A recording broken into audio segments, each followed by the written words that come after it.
So we are back with another edition of Real Talk. Probably the best week I can remember for big scale entertainment in Game of Thrones and Endgame. Well, to be honest with you, it's not really just the episode and the film, it's the build up to it, isn't it? Because Endgame is the culmination of 11 years? 11 years of the MCU being built, 22 films. And then Game of Thrones, obviously, this is the big battle that's been hyped up really since the beginning of the show. And it's really the culmination of what our characters have been bracing themselves for since we've really found out what the Night King is. Yeah. And so far in season 8, I've actually really not liked the season. A lot of people are sharing that view, Damian, as well, because it had a slow start. The first episode was a glorified filler episode. Well, I don't even...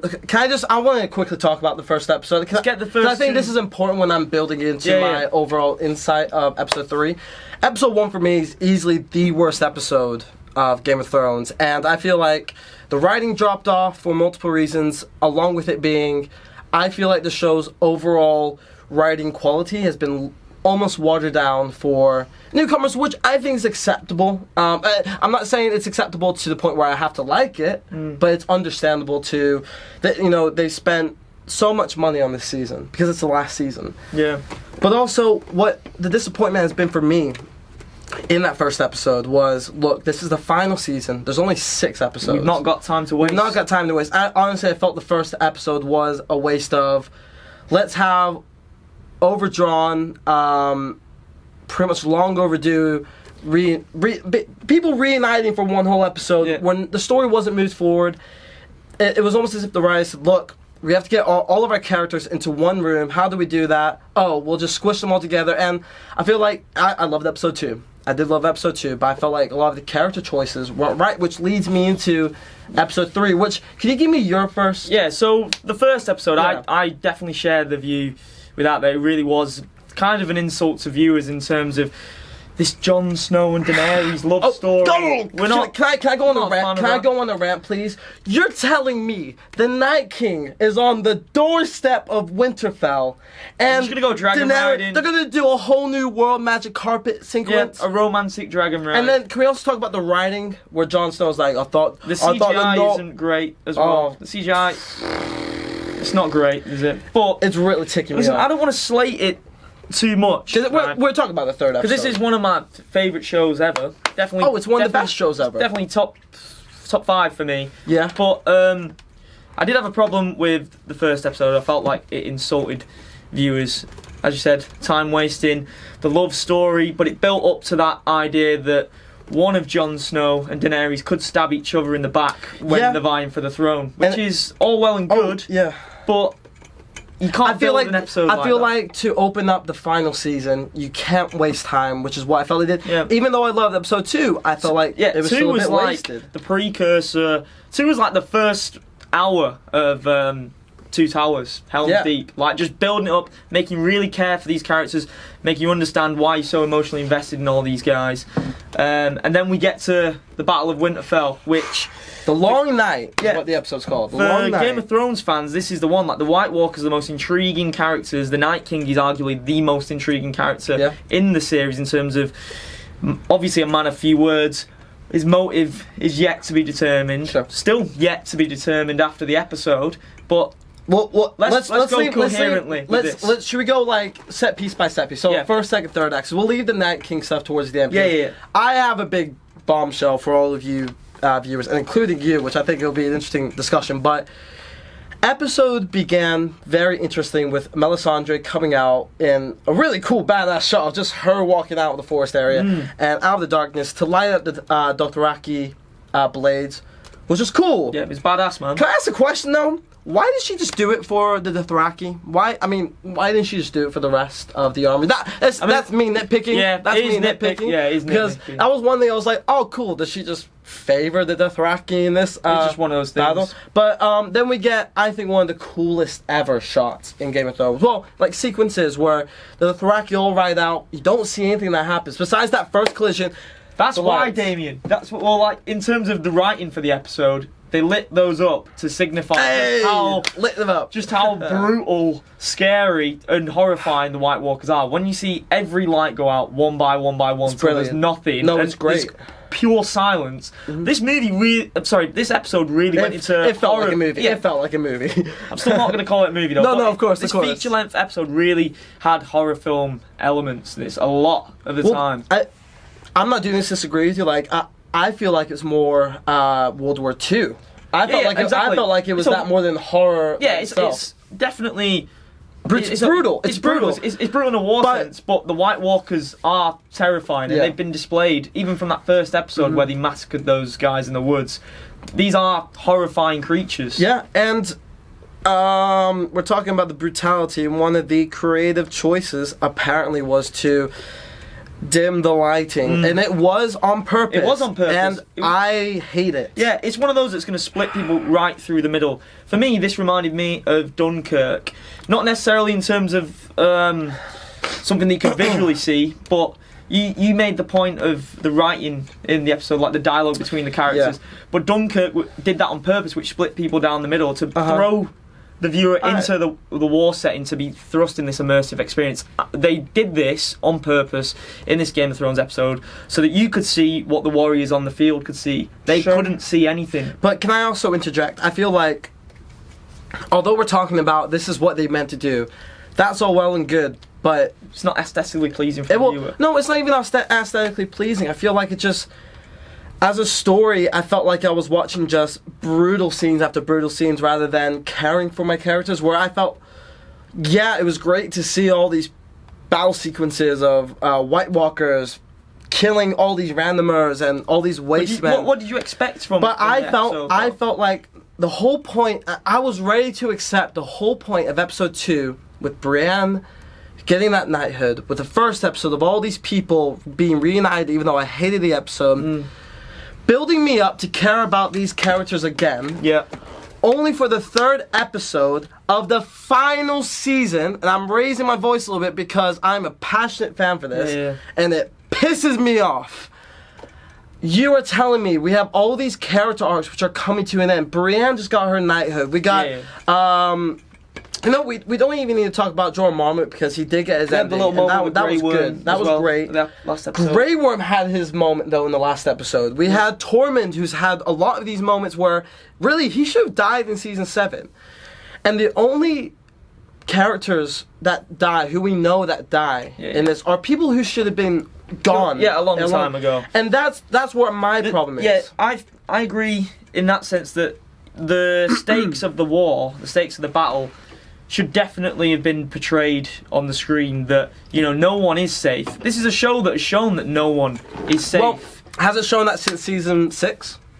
I mean, that's for the, you know, for the casual fan, which we are not. Yeah, no. That's what an outsider would believe, is that it's a very bold show in terms of its decision making, storytelling, and that you can't really expect what's around the corner. This series really hasn't shocked people, and especially in the way that this episode ended up, which, should we go to that bit now? I mean, in terms of the battle sequences, I mean, I have more to say, because although I just threw a lot of hate on one thing, the action that you can see, turn up your brightness, because it's the best action you'll ever see on television. The dragon fights were absolutely unbelievable. We just talked about the CGI in episode 1. Can we talk about how good the CGI is in this episode? A bit of darkness for the dragons. I think this always works in Game of Thrones, though. From what we've seen, when the dragons are in a winter setting, or, you know, a setting that is low on light, they look so much more realistic and so much more beautiful. I think that's kind of the whole Game of Thrones aesthetic, isn't it? But when you see them during the daytime, you're just like, no, that's what I mean. It's like, I think even when you go to King's Landing, some of it doesn't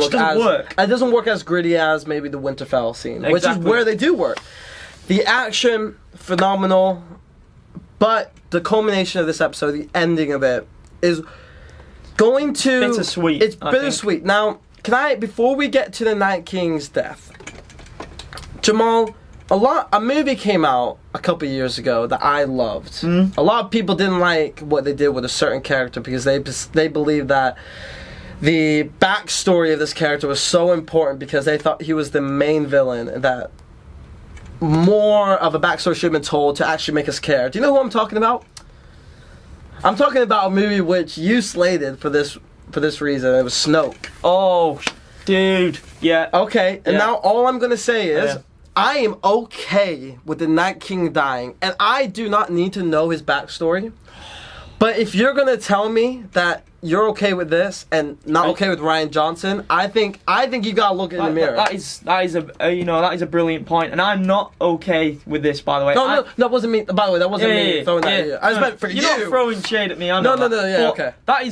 That is an absolutely brilliant point. I mean, and it's not, but it doesn't matter. the Night King is, like I said, he's the equivalent of what Snoke was in this new trilogy for Star Wars. Very intriguing, because we don't know where he's come from for the most part. We know, obviously, where his origins come from, but we don't know, aside from visually what he looked like as a human being before he became the Night King. We don't know his backstory, the reason why he was captured or anything like that. It also... And with Bran as well. Him and Bran have this connection. I would have liked to have heard more. I don't need to know the backstory, but I feel like they pushed a lot onto us, including in episode 1 when it was Tormund and the other Night Watch guys in that little tunnel, and there was the burning kid. There was that symbol. Oh, what was that symbol about? Yeah, Besides just I think that was just like fear tactics for the White Walkers. Do you think maybe that was him just saying, "Look, I've been We can here. do this. Yeah. We can do it. But going back to the point with the Night King's death, it did piss me off because I thought maybe the Night King would be the only guy to maybe survive this episode. And the moment for Arya was unbelievable. The way it was shot as well, because she's been set up to be this silent assassin all this time, who's quick, who... Honestly, there was a whole, season 5 to beginning of 7 of her just training. It was just her story. I don't want to hear people say, oh, how did she sneak past all these White Walkers? She snuck up on Jon Snow on episode 1. In that spot. That was the foreshadowing of the Night King's death right there. And I think the whole... We got to understand that not Night Walkers, the White Walkers can't talk either, so they can't, throw out any danger. But I thought he was going to speak, though. I thought he was going to maybe... have that shock factor and reveal something, maybe with just a few words or something. But there's a few theories going around that maybe this story isn't finished. Probably from a few hopeful Reddit users. Do you mean There's a few theories. Do you mean the Night King story? Oh, His story is far from finished, and that Bran is playing a key factor in that, because obviously he said to Theon right before Theon died that he's going to go away for a while, he did or whatever. say that. And you see him going away as a three-eyed raven, but where the hell did he go to? MVP of the episode, Theon Greyjoy, reminded me of the first Lord of the Rings film where Boromir sacrificed himself, because obviously Boromir set himself almost as not a proper villain, but he was the bad guy in a group of good guys. Yeah. Theon, he's probably had one of the best character arcs of all time, I would say. For him to go out the way he did, I got goosebumps. Do you not think it's crazy how... Well, this is the complete point of it, by the way. This might sound like a stupid thing to say, but he's arguably one of the most cowardly guys in the history of the show. And the only time he showed courage proved to be the death of him, which shows innately that's not part of him. Yeah. But he found the fight within him. I think it shows who he truly is. Sorry, I don't mean to be rude. I think it shows who he truly is? I think it shows how far he's come on the inside, as if he's saying, look, I was his coward. I think that was the point of them showing in the season 7 of him jumping off the ship. He's definitely changed. Yeah. But within him, he's not a hero at heart, but he found courage enough to stand up to. That's what I'm saying. I think he found courage in the end inside, which is very meta. That is the very point of an arc like that, though, isn't it? It's to make things go the opposite way, go against the grain, and he was never brought up to be that guy, but he worked hard to become, a tiny bit of that person that he wanted to be. And I think that's the most you could do with Theon. Theon can't be there till the end. I think Theon... We all knew once the White Walkers were facing Theon and Bran that Theon was going to go. If I'm going to talk a little bit more about some things that kind of bothered me, we'll talk a bit more about what worked, I guess, in a second, but I was very disappointed in the way that they shot this episode, where they would build up suspense with a certain character, find that 7 White Walkers was drawn to them at once, cut away, and then we cut back and they're fighting 2. And it's you're building up. You don't get to see these intricate battles won. No, and but lost. it also feels fabricated. It also feels as if like it's over the top for a moment. Yeah, and they're near death at one point, and then the next we've got another problem. I felt like they did that. Honestly, it was copy and paste for a lot of the characters. But with a war of that magnitude, they can't cover all aspects. And one of the people that was neglected in the show, for me, big time, was Jamie. In this episode, he didn't have a big moment. You don't really see him have any big moments. There was a cool scene though where he was fighting like back to back with Brienne. On that bridge. That was cool. And then there was obviously Arya as well in the library, which was in terms of suspense in television, that is up there with some of the best moments. When you actually mentioned horror in this episode, that's what I'm talking about. That someone pointed out to me today that reminded them of the kitchen scene in Jurassic Park in the original movie. And I really do see that. I didn't think about that until now, but of course, yeah. It was like I don't have anything else to say. Sneaking around in a zombie apocalypse, essentially. That's cool. I thought I got big time. I'm a big horror guy. Yeah. I was like geeking out big time over that. So with this episode, I actually do love the big moments, because I feel like the big moments, when I'm there with my jaw dropped at the action with whatever. That's why you watch the show. And that's why I've seen it over 3 times, like 3.5 times. And special shout out, by the way, to Ramin Djawadi, the guy who does the music. That piano bit at the end elevated it. It was very reminiscent of Light of the Seven, if you know that song, where it was at the end of season 6, I believe. It reminded me of the end of Endgame, to be honest. Oh, with the end of Endgame. Yeah. And I'm very excited now, though, to see where this show goes forward, but I've got 3 episodes for one battle. That's the thing. And I just think right now, if Cersei or Daenerys or Jon Snow gets the throne, it is such a cop-out for the show, because right now none of them deserve it. Would you be surprised though at this point? I think Arya would be maybe the best. So I think there's an argument that remind me of Sophie Turner's character's name. Oh, Sansa?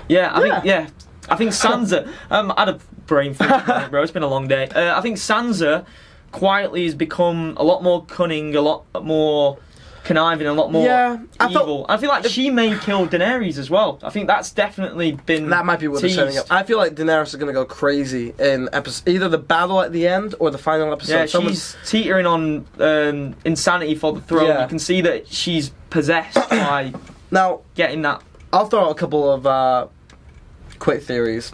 So Arya's going to kill Cersei because this whole theory about Melisandre telling her, look, brown eyes, blue eyes, green eyes. That is also a good point. Also think that she's going to kill Jaime. She's going to wear his face. And that's how she's going to kill Cersei. That is a common one. There's also a theory going around that...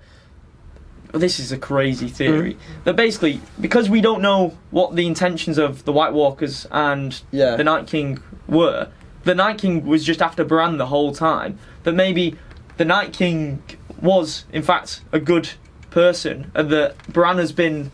The Three-Eyed Raven has been trying to take over all the Westeros the whole time. So Bran's really the bad guy. Yep.